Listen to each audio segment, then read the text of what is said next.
2시죠. 윤석열 대통령의 탄핵 심판 5차 변론 기일이 열리게 됩니다. 오늘은요, 비상계엄 당시에 윤 대통령의 지시를 받았다고 했던 홍장원 전 국정원 1차장 그리고 군 수뇌부가 증인으로 출석하게 됩니다. 네, 헌재 취재기자 연결해서 오늘 재판 내용 전망해 보겠습니다. 팽지용 기자 나와주시죠. 네, 헌법재판소에 나와 있습니다. 조금 전 화면으로 보셨다시피 윤석열 대통령이 오후 1시쯤에 이곳 헌법재판소에 도착을 했고 그 뒤에 이어서 윤석열 대통령 측의 변호인 그리고 국회 측 대리인단이 모두 헌법재판소에 도착한 상황입니다. 그리고 잠시 뒤인 오후 2시부터 윤석열 대통령 탄핵 심판 5차 변론이 시작이 됩니다. 오늘 어떤 재판 내용이 진행되는지 신현정 기자와 함께 이야기 나눠보겠습니다. 신 기자, 이제 시간이 30분 정도밖에 남지가 않았습니다. 이제 곧 탄핵 심판 5차 변론이 시작되는데 오늘은 어떤 내용이 주로 진행됩니까? 네, 오늘 변론에서는 지난 기일들에 이어서 비상계엄이 선포된 배경과 관련한 사실관계를 확인하는 작업이 이루어집니다. 또 국회 측이 신청한 증인 3명에 대한 증인 신문이 이루어지는데요. 오후 2시 반 이진우 전 수도방위사령관, 오후 4시 여인영 전 방첩사령관, 그리고 오후 5시에는 홍장원 전 국정원 1차장이 증언대에 서게 됩니다. 주된 쟁점은 이들이 비상계엄 당시에 윤석열 대통령으로부터 어떤 지시를 받았는지가 될 전망인데요.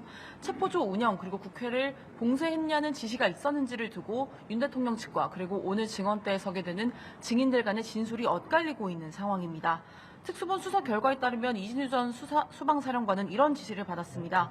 윤석열 대통령으로부터 전화를 받아서 비상계엄 해제 의결이 되지 않도록 국회의원들을 끌어내라 이런 지시를 받았다는 건데요. 네. 또 김용현 전 국방부 장관도 이전 사령관에게 전화를 해서 왜 아직까지 못 들어갔냐. 그래서 추가적으로 계속 전화를 하면서 대통령의 지시를 이행해라 이렇게 진술을 한 것으로 알려지고 있습니다. 네, 그렇습니다. 당시 비상계엄이 진행됐을 당시에 핵심 인물들이 오늘 재판 증인대에 선다 이렇게 보시면 될 것 같습니다. 재판은 이제 곧 시작이 되는데 윤석열 대통령도 오늘 출석을 했잖아요. 벌써 이 탄핵 심판정에 서는 것이 3번째입니다. 오늘 윤석열 대통령이 탄핵 심판에서 직접 신문할 가능성은 좀 어떻게 보십니까? 네, 오늘 말씀하신 것처럼 윤석열 대통령도 대심 판정에서 재판을 지켜보게 됩니다.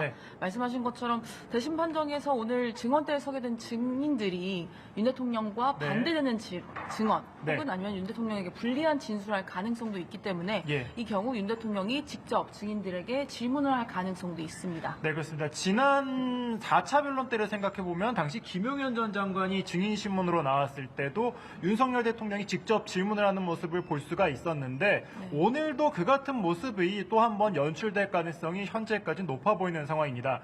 특히 이제 관심을 끄는 것이 이 홍장원 전 국정원 1차장 같은 경우에는 윤석열 대통령에 관련된 지시를 직접적으로 여러 번 얘기했기 때문에 이 윤석열 대통령과의 이 대면 자체가 많이 주목받고 있는 상황입니다.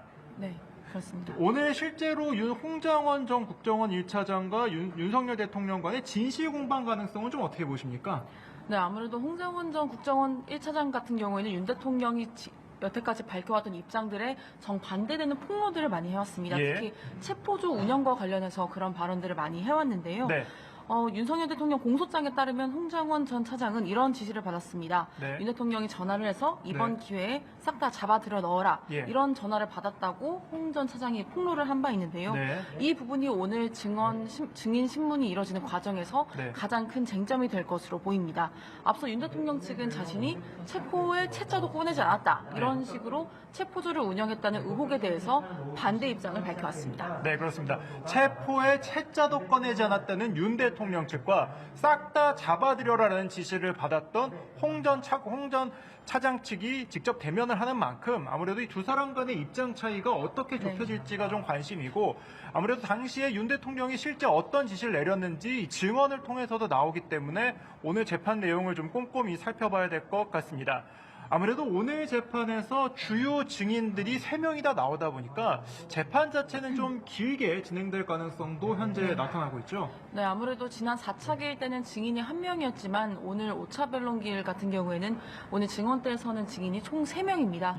그렇기 때문에 아무래도 물리적으로 재판 시간이 길어질 수밖에 없는데요. 사실 너무 길어질 것을 방지하기 위해서 재판부가 증인 1명당 배분한 시간이 있습니다.